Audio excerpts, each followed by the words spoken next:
Texas defense, or the Texas defense overall, but specifically the Texas rush defense, probably had one of the most impressive performances we've seen in recent history, recent memory for Texas football. They held K-State to their lowest rushing total since 2014. Since 2014. I mean, K-State's a running football team. I mean, they take a lot of pride in that. I got to go look and see what was going on with K-State football around 2014, but that's really impressive. They basically forced K-State to abandon the run game, and that was a top 5 running team in the country. I mean, they were an explosive rushing offense. They actually had the most 10-plus yard rushes going into that game, the most 10-plus yard rushes in the country, and the second most, I believe, if you look at it, they would think it was first among the Power 5, second in the country. But I was amazed, actually, that Texas was able to shut it down to that extent. It was. I mean, Tavondre Sweat and Byron Murphy and Jalen Ford and all those guys. I mean, all hands on deck. Ethan, everybody setting the edge, coming up and tackling. I mean, gosh. That team, as you mentioned, went through it all last week, how efficient and how explosive they were in their run game. They ended up, when you take the sack yards away, with 33 net rushing yards, 1.1 yard per carry. Now, obviously, there's the downside of that where Texas gave up, a lot of air yards. Again, the secondary struggled, and Will Howard got hot and brought K-State back. But what football game. It's one of those that you're fortunate to win it because you made a lot of mistakes, right? Your own. Shouldn't have been that close. I mean, Shouldn't have been that close. Okay. And your young quarterback, Malik Murphy, which will be an ongoing conversation of when Quinn Ewers is able to get back. Because, Rod, we went through this last year. When Malik Murphy had the scripted plays and came out with the plays they've been working on all week long, they went right down the field a couple times. Obviously, K-State was, as I heard you say it on the postgame show, an arrogant defense. They came out trying to go man-to-man and press man coverage to the Longhorns. And, Adonai Mitchell, Xavier Worthy, that was no match, right? Yeah. And the speed of Texas was significant in their advantage early. But then when they were up 17-0, Rod, and they were moving we were doing the in-game watch along on Texas football. And, there had been an end around to Xavier Worthy, where he came around, Sark was deep in his bags, we like to say. He was really feeling it with the play calling. X-Worthy came around right around midfield, and I think it was about a 26-yard explosive run. And you felt like, man, this K-State team is done. I mean, they were on their heels. The line had them on roller skates. And the next thing you know, Malik Murphy makes the first of his bad decisions. He forces a ball, trying to get it to Jonte Cook into coverage down the field. It was never open, and it was interception. He had been really good up to that point, really locked in. Really from that point on, your quarterback got rattled. I mean, he made a bad throw, took some more points off the board. Then your team had a block punt that led to a quick touchdown right before the half. That's kind of like I mentioned the Houston game, Rod, where Houston game, you go for fake field goal and control of the game. They get momentum, they get points, and the next thing you know, you're in a battle. Same thing happened here. They blocked that punt, which Jeff Banks off special teams has not made a lot of mistakes this year. That was certainly a big one. Missed a blocking assignment, punt gets blocked, short field touchdown. So a game you had totally dominated is 17-7 at the half, and you kind of felt even there, this is kind of on. But then you come out in the second half, and your defense forces 2 turnovers, including one at the 5-yard line. You score a touchdown, you're again up 27-7, and you're thinking, all right, we got this game. Well, then you go to turning the ball over again. Malik Murphy pass you can't throw on a screen pass that was never really there, and short field touchdown. Then a Jonathan Brooks fumble, short field touchdown. Now you're in a dogfight, and the Longhorns found a way to win the dogfight. Yeah, I think the last part was probably the most important part. They found a way to win a dogfight. You're going to end up in them, especially with a backup quarterback, guys. It's just the reality of it. All right, it's going to be ugly with a backup quarterback. I don't know. I know a lot of Longhorn fans early in the season thinking Malik was better than Quinn. I think we've silenced that conversation. Can we just shut that down for now? He's a freshman quarterback. Exactly. He's a young quarterback. Just like a young Quinn. Looked like that's why y'all even started having that conversation. Y'all saw a young Quinn and went, man, he's really inconsistent, because young quarterbacks are, right? They don't have the recall. They don't have the experience. They don't have the baseline performance. That's what you're getting, right? You get the wild plays and you get the what the plays. And I guess the problem now with Longhorn fans is with Malik is they're still getting more of the what the plays, or just as many what the plays as they are wow plays. Yeah. And that's just the reality of a young quarterback. Now, when he gets a baseline performance, you'll get more of the wow plays, and that's what they want. But the truth is, and I'll say this about Sark. Sark, he is a quarterback, and I think vicariously, this is what helps him recruit great quarterbacks. He calls plays as if he was the quarterback. which is why he calls pass plays with a backup quarterback, even when he got a good running game. You guys are saying, well, you're averaging damn near 8 yards per carry. Why don't you just run the football more? And Sark, that's not in Sark's nature. I compare it to the scorpion and the frog, right? There's an old fable about the scorpion and frog that they're standing by the side of a pond, and the scorpion says to the frog, like, hey man, you know what? Can you help me get across this pond? And the frog says to him, no, man, because you're going to sting me, all right? Once we get in there, you're going to sting me, and then, hey, we're both going to die. And the scorpion says, man, that's stupid, because why would I do that? Then we're both going to die. Yeah. That wouldn't make any sense at all. And he convinces the frog, hey, man, you know what? Let me ride your back across the pond, and then we'll both get across. It'll be fine. And then while they're in the middle of the pond, the scorpion stings the frog, and the frog says to him, what the hell, man? Now we're both going to die. And he says, hey, man, it's in my nature. And it's in Sark's nature. Y'all can say what y'all want. This man likes to throw the football. He's going to pass to open up the run. He always has. I think he always will. I think we just got to get accustomed to that. There are just certain things that are in his nature. Aggressive nature on fourth down, not taking points, that type of stuff. That is just kind of in Sark's nature. It has been since he's gotten here. Yeah, it is. And now, you could argue that there are certain times in the game where he needs to manage that better. Yes. And I think that's probably the next struggle for him is that, hey, man, sometimes it's being a head coach is different than being an offensive play caller. Don't get caught up in the moment.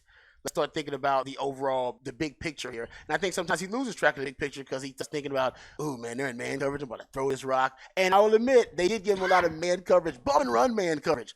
And if Malik makes that throw where they have the pass, it should have been a pass interference call, then, hell, man, the game might never be close. It might blow wide open and never be close, but he didn't. And then that's kind of where it all started because Sark got behind the chains. Yes. And then that's why they were throwing the ball deep down the field. But Sark's going to throw it anyway. And you can't get mad at him for throwing the football because you don't get that lead without him chucking the football. Yeah. It's taking advantage of the man coverage. Yeah, it's it a gift is. and a curse, man. And I will say where credit is due. Look, when the Longhorns were in full meltdown mode, and they were, right? They gave up a 27-7 lead in about 10 plays, it felt like. The last play of the third quarter was a touchdown because, K-State had not mounted any real drive to that point of the game. It's the last part of the third quarter. The only touchdown they had was that, short field touchdown after the punt block. And they had moved the ball downfield. Will Howard was kind of getting in a rhythm. And on the last play of the third quarter, a pass out to Brooks where two guys missed the tackle. Michael Tapp and Ryan Watts both missed a tackle. Because I was watching it wondering if they were going to get the playoff because the clock was run down at the end of the quarter. And it looked like they were going to go to the end of the quarter. And he gets the playoff, hits Phillip Brooks, and it's a play the Longhorns have to at least force, them to score in the red zone. And two missed tackles, couldn't even use out of bounds. And you're like, oh, man, that was kind of a sloppy play and a sloppy way to end the quarter. So they get a touchdown on the board. It's 27-14, and we know what happened. You come out, and Malik throws the interception early in the fourth. That leads to a quick touchdown. Then Jonathan Brooks fumbles with extra effort, and that leads to a touchdown. And now, again, you're in a dogfight. And I'll give this credit. This team did not buckle. It looked like this is a meltdown that's happening. We've seen it before with this Texas program, and certainly of recent vintage. And I thought that the drive when they went was 27-all, and they went on a 12-play drive that ended up with a field goal. I thought that was some pretty good football right there. Malik Murphy struggling, but he completed a couple of passes, found a Donnie Mitchell a couple of times. It didn't end in the touchdown, but it ended with a field goal. So you took the lead 27-23 or 30-27 with 6:03 to go. We know how the game went from there, right? You end up in overtime because K-State misses the field goal. Then they come back down and kick the field goal to OT. I'll still never understand Chris Kleiman going for it on on fourth down. You have a team in Texas who's not good in the red zone. You're really good in the red zone, and now you're down to a red zone game because you're playing overtime. And he decides to go for it, and this is where you started this conversation, Rod, here on Hook 'em Up on a Monday, talking about the defense. To get 4 stops from the 5-yard line, or 3-yard line, whatever it was, stuff the run, stuff the quarterback run, and then on the fourth down play, the now fateful fourth down play, which we will tell you coming up as our Viking defensive play of the game, maybe the play of the season. They were going to run a little quick right, roll right and hit Sinnott, the H-back. Yeah. I thought it was Ryan Watts became the hero there. Right? He was in coverage. Looked like he was in man coverage on a receiver who went on a slant route, but he dropped off and followed Sinnott out and played a little zone, which took away the probably the first primary option. That's when Will Howard hesitated. That's when the pressure got to him, and the Longhorns get the big stop and one of the bigger defensive efforts we've seen. Those 4 stops from inside the 5-yard line to win a ball game. Yeah, no, it was impressive because their second game-winning goal line stand of the season. Yeah. Yeah, I mean, Houston. that I don't even know if we've been able to say that about a Texas defense in a long time. I mean, we have some really good defenses, but that is really, really unique. And What I loved about Ryan Watts, and I've been talking about how Ryan Watts loves to play. He'll play any type of coverage from press. I mean, from that boundary, they give him. It seems like they give him that freedom because I've seen him do that before. Like he'll play now. And this is the thing about this is why I love the play that Ryan Watts made. That essentially, like you don't necessarily he didn't get a stat, all right, but you were watching the play. You understood he made the play, and even Will Howard gave him props and said, "Well, I assumed it was going to be man coverage, and it wasn't man coverage. The indicator was he was pressed. If he's pressed, oh man, it must be man coverage. It wasn't. It was pressed, but he still, from a press alignment, was tangoing with the other DB playing the outside cut while the other guy took the inside cut." Ryan Watts didn't have a great game. No. Right? Ryan Watts gave up that the sloppy touchdown that you just described, right? On the sideline there. He also gave up that deep ball. Over the top when he was in press coverage and press man. So he didn't have a great game, but to bounce back late in the game and to be assignment sound. All right, think about it. That's a very similar concept to what got Texas beat in the Oklahoma game. Yes. Right, to be that assignment sound. I talked about how this team also struggled, in situations like the 2-minute drill defense where it's very chaotic and it's a crisis mode situation. This team, they didn't panic. And that's why this team is flawed. They are certainly flawed. I mean, we can go through a checklist, all right, of how they're flawed. And usually most of we do. We do have to celebrate that they have an outstanding football character. And they have really a ton of football grit and testicular fortitude. And so I think that's what we celebrate because they're not perfect, but they find ways to win these games. And we all remember this is when they lose those games in the past, especially a team like K-State that are tough. But this is a tough team. This is a team with high football IQ. And, yeah, they don't play perfect football. And we know the recipe or the formula to try to beat Texas and expose the Texas defense. But I love what Byron Murphy said after the game when they asked him, what's the message? We'll play the audio. Like, what's the message that you guys were sending today? And he's like, you don't run the ball on Texas. No. No, man, you're going to beat us. You ain't going to beat us running the ball. And think about the teams that have tried to beat them. It ain't really even Oklahoma had a running game. It was a non-traditional running game, right? It was a quarterback running, quarterback draws. You ain't just going to line up and run the ball on Texas. That's a physical attitude. That's a physical statement. Saying, you're going to beat us. You better beat us with some finesse football, and you better throw the football. And if you do, you better get the ball out of your hands real quick because we coming for you. I love the attitude for the defense. Like I said, they're flawed, but I think the team overall, especially until they get Quinn Ewers back, is flawed. Right? They're not a great team. Great teams end games. They end drives. They blow people out. Right? They dominate. Texas is not great. They're a gritty team. They're gritty.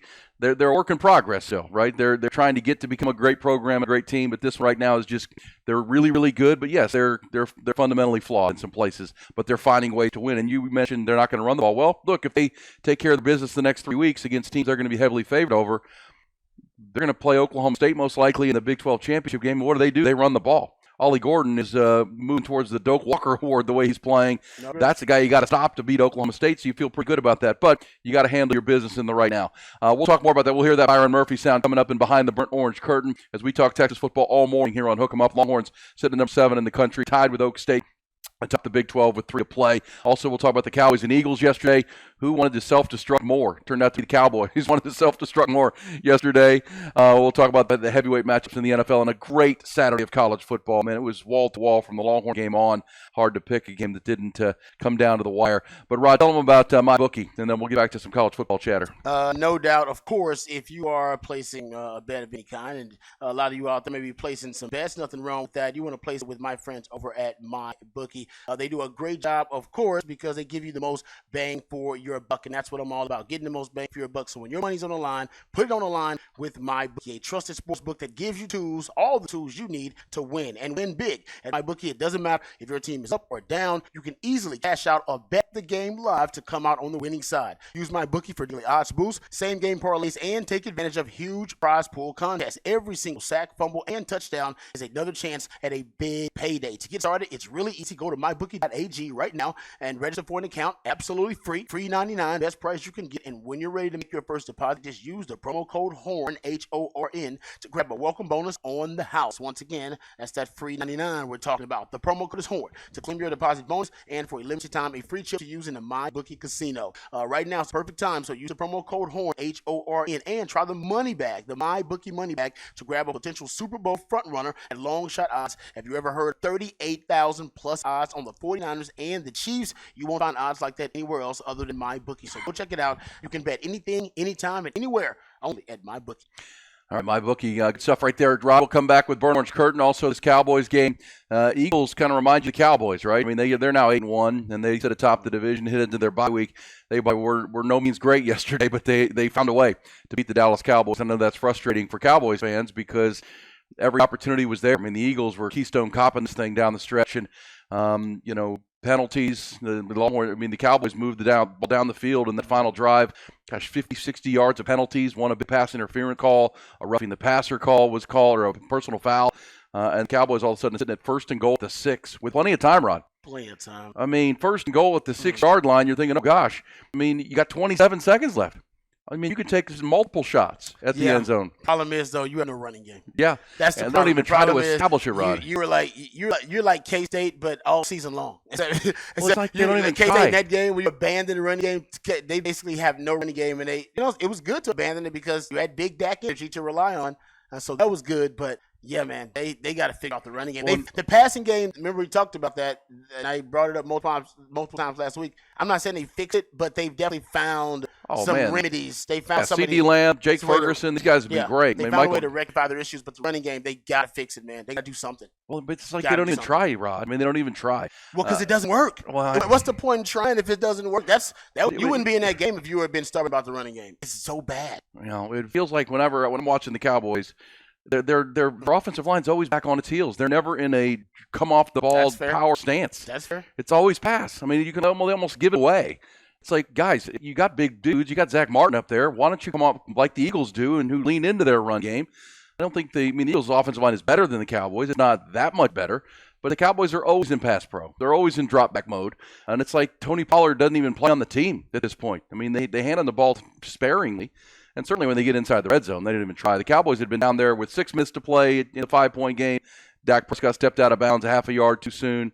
And then they got back down there and they went penalty, sack, penalty. Completed C.D. Lamb, but comes up short. That's just, and you're right, they don't even try to run the football. I think they know how bad they are at it. And maybe that's it. And they don't want to be behind the chains constantly, and they just trust Dak and the kind of the short passing game, some of that to be kind of an extension of the running game. But that's why they're so bad in the red zone, and that's what's holding back the offense ultimately. But, hey, try to tell y'all, give it to C.D. Lamb more. You just get it. I told you all the analytics said C.D. Lamb was playing like an all-pro at an all-pro level. All you do is keep feeding him. And the last 2 weeks, they've been feeding him. And he's been bowling. He's been great. He has been great. He's been balling.